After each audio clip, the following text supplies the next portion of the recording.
watching you pivot and incorporate all aspects of your health journey and your online business along with the beauty. I don't feel like you've dropped the ball anywhere.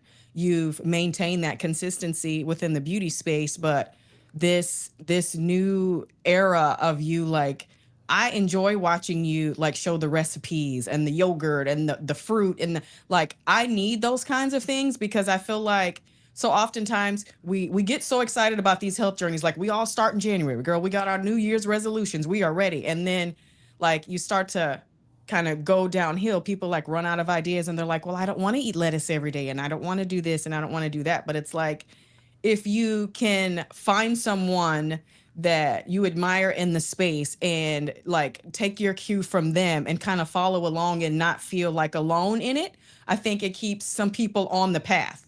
I Yes. think when they start to feel like that urge to quit because they're starting to lose their motivation, if you feel like you have somebody along for the ride with you, it works out so much better. For me personally, like I joined a new gym recently just a few months ago called Pvolve, and I absolutely love it. It is just all these different female instructors, and it's just they really focus on like strength training and working on your balance and things like that. And I absolutely love it. And I remember like day one, I met this woman named Bevan, and we just instantly like latched onto each other. And she's like, "Okay, if I come Monday, Wednesday, and Friday mornings at 6, will you do it too?" And I was like, "Yes." Like I'm sorry, I am a firm believer in find a buddy. If you find somebody that's going to hold your butt accountable, because I'm not going to miss a day, you know what I mean? Because I Right. don't want her there looking for me, and you know what I mean, and vice versa. So if you can find someone, whether it's a YouTube personality or someone in, IRL, as the kids say, in Yes. your space, I think it helps so much as far as your motivation. I really think it helps.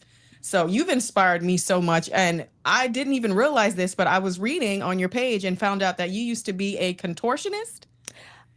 An enthusiast. Yes, I used to be a contortion enthusiast because growing up trying to learn or be a professional dancer, Uh-huh. unfortunately, while I was in college, and this was when there was no chat GBT, there was no Hmm. YouTube, you had the library. Whoa.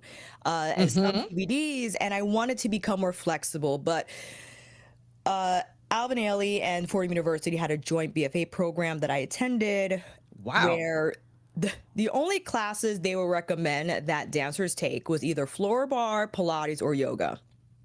And Hmm.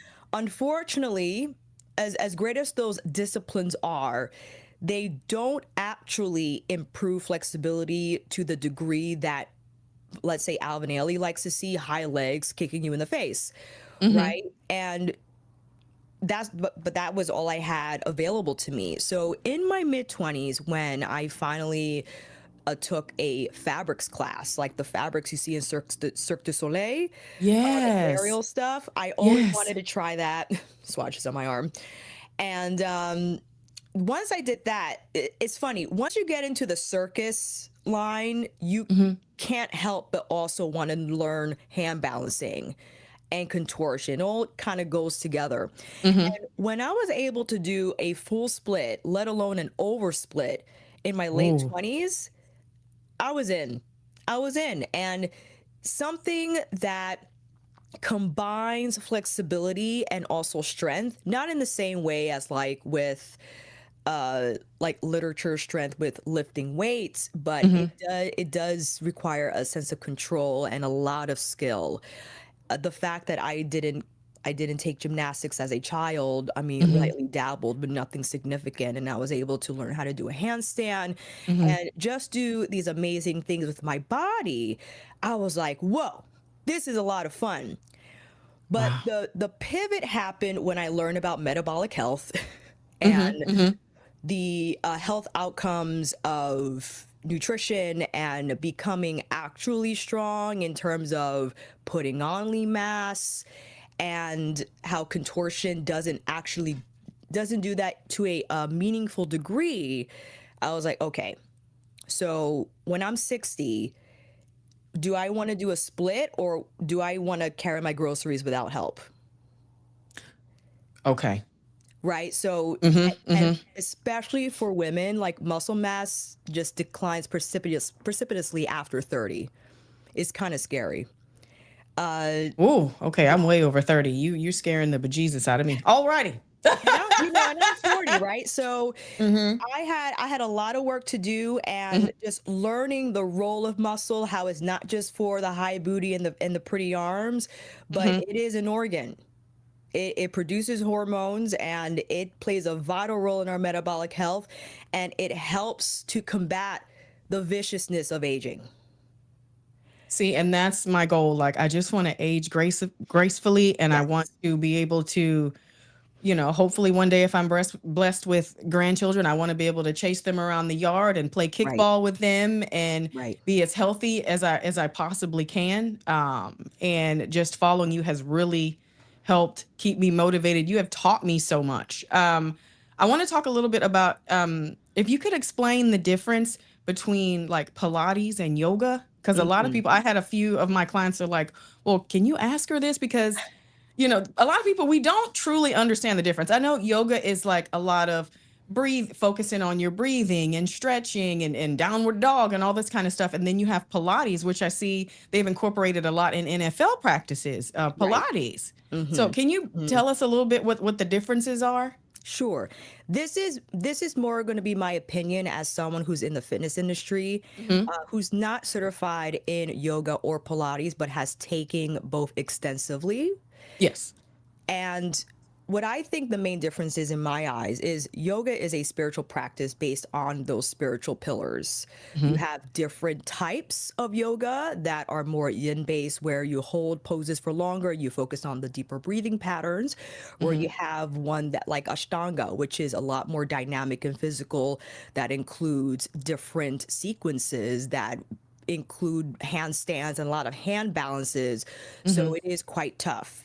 Pilates is based off what Joseph Pilates developed for injured athletes as Hmm. well as not injured athletes, a system where it's very much core centric and used like the reformer, which is like the sliding board with the spring, so it Hmm. offers various levels of resistance, which is, I think, an advantage if we're going into the differences now that Pilates has over yoga, because at least Pilates has some level of resistance that is hard to generate in yoga. Yoga, you don't have any type of tension for hamstrings, like there's no hinging.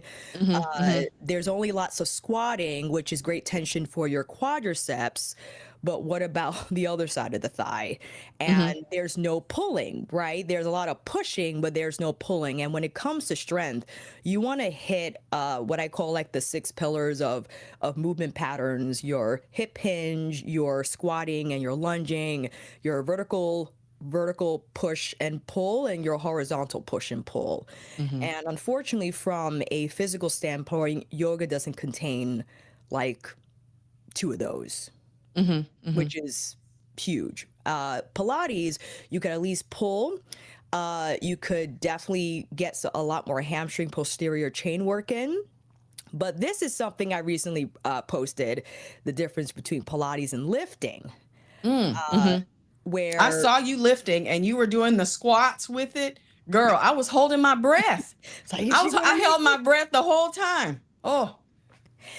that there seems to be like this distinction between people take Pilates for core Mhm. and they lift for strength. I'm like, what do you think your core is doing in lifting? Like, it's also stabilizing.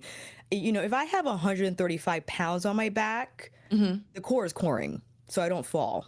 Oh, absolutely. Yeah. It's not going to be the same as it is in Pilates, with tension with the springs and the different positions. That there's also argument within the Pilates community that the Pilates method has been watered down significantly, that it looks nothing how it started years ago, that it was a lot more dynamic and a lot more tough. Which, listen, if we were doing actual Joseph Pilates method versus what Mhm. we have now, sure, my argument will change. But the Pilates I see now, and again, this is just my hot take, Mhm. it doesn't meet the thresholds to put enough muscle on and develop strength to offset the high risk of sarcopenia and osteoporosis for women as they grow older. Wow. Because this is the truth.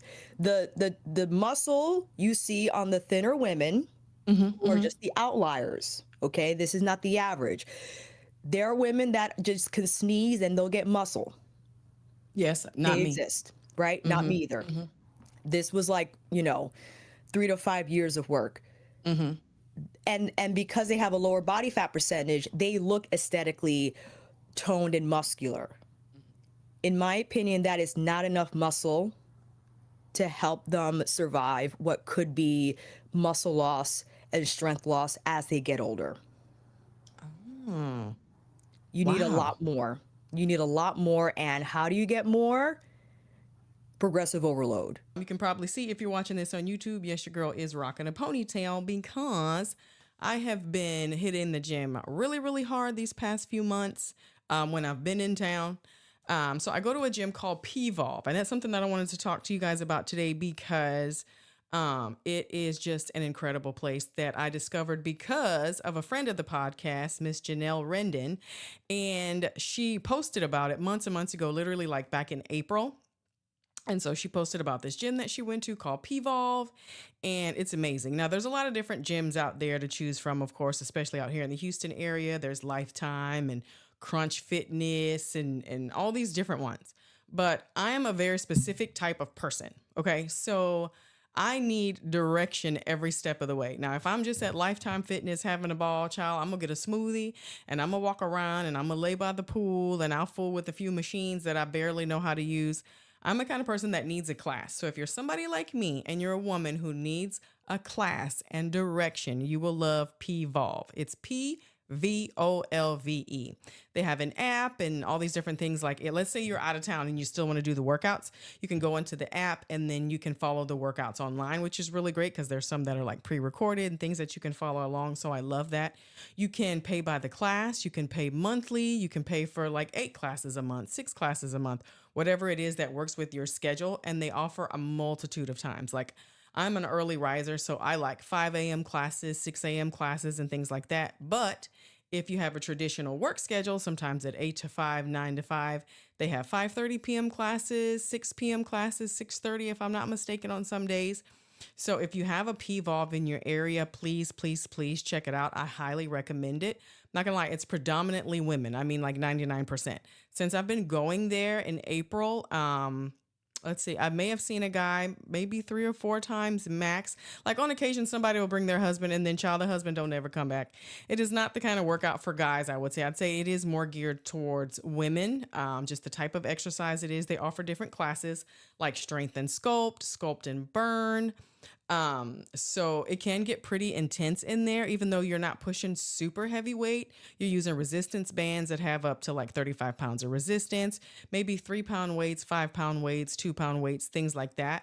And they do focus on like range of motion and movement and building your abs and your core and your pelvic floor and all these amazing things. And it's one of those workouts where it's like you leave drenched in sweat. Okay. Drenched in sweat. And I absolutely love it. It's not like F45 where you're like outside running around a building with mosquitoes biting you or flipping tires outside behind a building. Like that's not the way that I want to work out. I am an indoor workout kind of girl. So if you enjoy things like Pilates, I feel like if you enjoy yoga and different like indoor kind of workouts, I think you would really like P-Volve. Now, I don't know how many locations there are like nationwide. Okay. So I know as far as Houston goes, if I'm not mistaken, there's one in like Memorial area, there's one in Cypress, and I'm not sure wherever else because a lot of the ladies that come and work out with me drive from all over the place to come here because they love it so much. They were running a promo. I think they still are. Like your first 3 classes is like $35. So you get that block of 3 classes to try it out and see if you like it, to see if you want to continue to go. So after my first 3, I immediately was like, yes, this is my space. I want to be here. There's a couple of different trainers. Shout out to Sierra. Shout out to Kelsey. I love them so much. Those are the 2 ladies that I predominantly see, but I have worked out with Reagan and she's amazing as well. But specifically Sierra and Kelsey, are just amazing. I mean, these ladies, they push you, they help you. They are just very hands-on. If your form isn't right in something, they're quick to come and help you and correct you. Now, also, I will have to note this. It's like it's all ages, races, ethnicities. It is everything in here. Okay, like me being 47, I'm working out with women that are in their 20s, in their 30s, 40s, 50s, 60s, 70s. And so I love to see that because there is such a camaraderie there, and everyone is just so sweet and so kind. I've met some of the best ladies there. My shout out to my gym BFF Bevan. She just won a competition last night at our gym, so I'm super proud of her. And they do that also. Like they run these little competitions, which is just so much fun and it really keeps you motivated. Because for me, like my goal for my health, yes, I want to tone and lose weight and be firm and all these things. But for me, there's also this huge goal of, I don't want to have a hump in my back. Okay. I don't want to be on a walker with the tennis balls hobbling around. Like, that is not what I want for my future. I don't ever want to be a burden on my family, my children. So it's one of those situations where, yes, I'm doing this for me for the long run for my health, but I'm also thinking about my family as well because that's just super duper important to me. Okay. So, and then I was talking to some of the ladies that I work out with at the gym, and they were explaining to me how important creatine is. So I talked to my doctor about it. She was like, yes, you should be taking it. 5 milligrams a day is appropriate for you and the stage of life that you're in. That's all you need. Just, make sure you drink plenty of water like you're supposed to anyway. Just keep refilling that cup and drinking all your water and focus on having a healthy diet and getting your heart rate up every day and getting your steps in. So this creatine is one that I picked up at Costco. This one is the Orgain brand. It's in the blue and white container. It is unflavored. It says for muscle support and recovery. It comes with a scooper inside of it. Here, I'm going to show you the little scooper. So the scooper is exactly the 5 grams. So this is the little scooper. So it comes right in there. And I do 1 scoop a day. So you can put this in water. You can put this in whatever liquid you like. Shake it up. Just make sure you put it in something that it gets dissolved completely. So that way you drink all of it. And you're not like leaving the residue of the creatine like inside the glass or whatever. You want to make sure you're actually getting the entire 5 grams in your system. Because one time I just kind of shook it up in a water bottle and then I drank all the water and then I realized a lot of it had settled in the bottom. So now I actually switched to mixing it into just like some pure cranberry juice, like unsweetened, just really tart cranberry juice, because that's of course really good for your health too and your urinary tract and all that good stuff. So I get some cranberry juice, I get a little shot of it, I put the creatine in it, I whip it up with a whisk really fast to make sure it's blended, and I chug the whole thing really quickly because it's really tart and bitter, even though I like that anyway because I love cranberries. But so that has been helping me. This one says they do have higher standards, no dairy ingredients, no soy ingredients, gluten-free, no artificial flavors or colors. It says supports muscle energy production, replenishes muscle cells, and supports brain health. So this is, you take 5 grams of micronized creatine monohydrate. That's what it says. So I love this. And on the side it says just creatine, nothing else. In keeping with our approach to higher standards, Orgain Creatine delivers micronized creatine monohydrate with no artificial additives or fillers. It mixes easily in liquids to deliver a smooth taste experience. And I can attest to that. Like there is no taste. Like when I mix it in my cranberry juice, it doesn't change the flavor of it or anything. Even when I put it in the water, that's part of the reason why I didn't realize there was still some in the bottom, because it tastes the same. Like I don't taste anything. It doesn't give you like any chalkiness or any of that kind of stuff. I can get it down because sometimes protein powders can make like if I have a smoothie or something, make it taste kind of chalky. So sometimes it kind of gets on my nerves. So I try to get like a vanilla one or something like that, or an unflavored. But those can get a little chalky to me. This one does say for adults only. Add 1 scoop to 8 to 10 flowing ounces of water, juice, or your favorite liquid. Stir well or until powder is completely dissolved. I say again, until it is completely dissolved. You want to make sure you are chugging the whole thing down and you're getting all that creatine. You're not leaving any residue of it, because you don't want to waste your money and just be leaving it in the bottom of the cup and putting it in the sink and you're not getting your full benefits. So this is super helpful for like the brain fog, the muscle recovery, And one thing I have to say is I did do some research on this, and it is not good to like load up, like double up. It says like some people when they're trying to like really build muscle or they're trying to get really lean or do competitions and things, they overdo it on the creatine. I do not suggest that you do that at all. It says that's where people start to get into trouble and problems kind of arise. So you want to stick to the proper dosage every day, and you shouldn't miss a day. So even let's say a lot of times I'm working Saturday, I might be working 7 a.m. to 6 p.m. and I can't get to the gym. I still take the creatine even on that Saturday when I don't go to the gym. So this is not just for gym days. This is for every day. This is just a part of your routine, but just make sure you are getting in the gym, you're working out, you're using those muscles. So you're building that nice lean muscle mass in your body, because that's super duper important. It's like you want to make sure that you're focused on like shrinking those fat cells and really building as much lean muscle as you possibly can, and just really building strength in your core and your arms and your legs, because at the end of the day, I don't think any of us here want to be on a walker or be wheelchair bound or be bed bound or have a hump in our back, because dear Lord, that's my worst fear. I do not want to have one of those little walkers, y'all, with the little tennis balls on it, and I do not want to be on the little roller scooter in the grocery store trying to put groceries in a little basket. I am not trying to live that life. That is not what I see for myself. I do not want to be a burden to my family, my children. That is not what I envision for myself. So I am trying to age as gracefully as possible, maintain my strength, and get better and better each and every single day. Like I said, even when I'm tired, I still get my ass up and I go to the gym. I still get my steps in. I'm focused on making sure I'm as healthy as possible for as long as I possibly can be, because I think we should not be taking our health for granted. And sometimes taking shortcuts is just not the way. So for me, I'm trying to do all the right things and do what is best for my body, especially at this stage of life, dealing with these hot flashes.